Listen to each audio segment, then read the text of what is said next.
Hi, my name is Catie. I'm a CPA employed at Block3 Finance. Block3 Finance has been in operation for over 13 years, has 29 accountants and 4 administrative assistants. Block3 Finance is the first accounting firm to specialize in cryptocurrency accounting, taxes, and consulting. We provide services to numerous cryptocurrency companies and individuals, including traders, miners, NFT projects, liquidity pools, and participants in the DeFi sector. Please like this video and subscribe to our channel. We will provide you with many videos related to crypto CFO services, accounting, taxation, regulation, and compliance. Let's get started. Have you made money from crypto trading or crypto mining and you're wondering if you'll owe any taxes?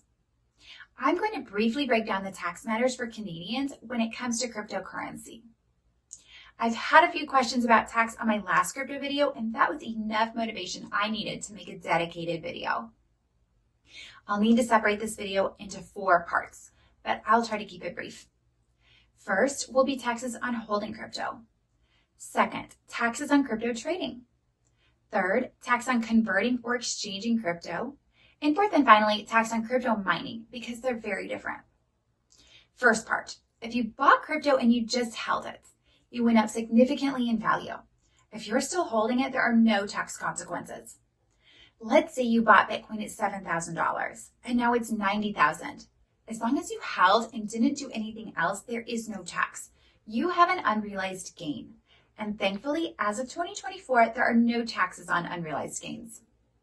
Second part, similar to a stock. If you bought and sold crypto, the selling action created a taxable event. You disposed of an asset. Now you must see if you owe any tax on that sale. Just like a stock, if you sold it for more than what you bought it, you have a capital gain. If you sold it for less than what you paid, you have a capital loss. If you watched our video on Canadian taxes for beginners, you'll know capital gains are taxed at 50%. 50% is tax-free and 50% is taxable, up to $250,000. And above that is 66.67%. This doesn't mean it's taxed at 50%, a common misconception. If you made $100 in capital gain, $50 goes directly in your pocket. It's tax-free. The other $50 will be added to your income and gets taxed at your personal rates. If your personal rate is 30%, you will be paying $15 in tax, which is $50 times 30%.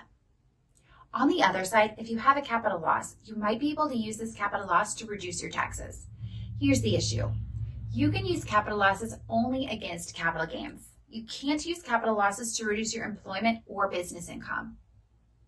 If your trading app or trading brokerage doesn't keep track of your cost basis, aka what you paid for the crypto, you'll have to keep track of it yourself and declare this on your tax return.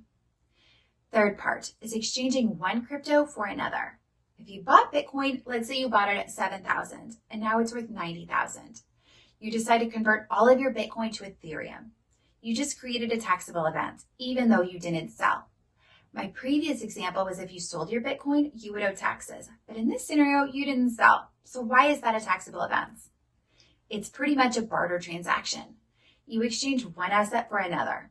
It's the same thing as selling your Bitcoin for $90,000 and then buying $90,000 worth of Ethereum, just skipping that middle step. Any gain made from exchanging the initial crypto will be taxed as a capital gain. Again, an easy example. If you bought Bitcoin for $7,000 and you exchange it when it's worth $90,000, your gain is $83,000. Even though you don't have the cash to pay it, you have $90,000 worth of Ethereum, which you didn't have before the exchange. That extra $83,000, that's your capital gain. Last scenario. If you are mining crypto, what are the potential tax consequences and can you write off or deduct your expenses for building the mining rig?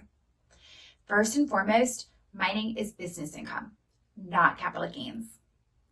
Business income has a 100% inclusion rate, meaning it's all added to your income, as opposed to capital gains, which has a 50% inclusion rate, meaning only 50% is added to your income. The CRA has issued interpretations in this subject in the past. As such, the income tax treatment for cryptocurrency miners is different depending on whether their mining activities are personal or business. This is decided case by case. A hobby is generally undertaken for pleasure, entertainment, or enjoyment rather than for business reasons. But if a hobby is pursued in a sufficiently commercial or business-like way, it can be considered business activity and will be taxed as such. One last item I didn't mention. If you are day trading crypto, the CRA might treat this as business income.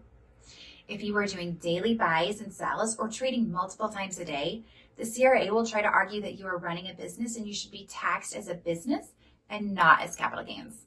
So be wary of that. There are no hard set rules. It is just person by person. In conclusion, it's important for you to understand whether you are earning business income in respect to mining or capital gains income from the sale of crypto assets, and what constitutes a sale event or disposition.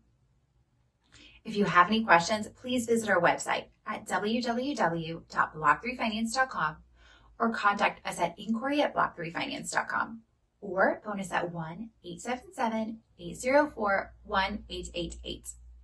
Thank you for watching and see you next time.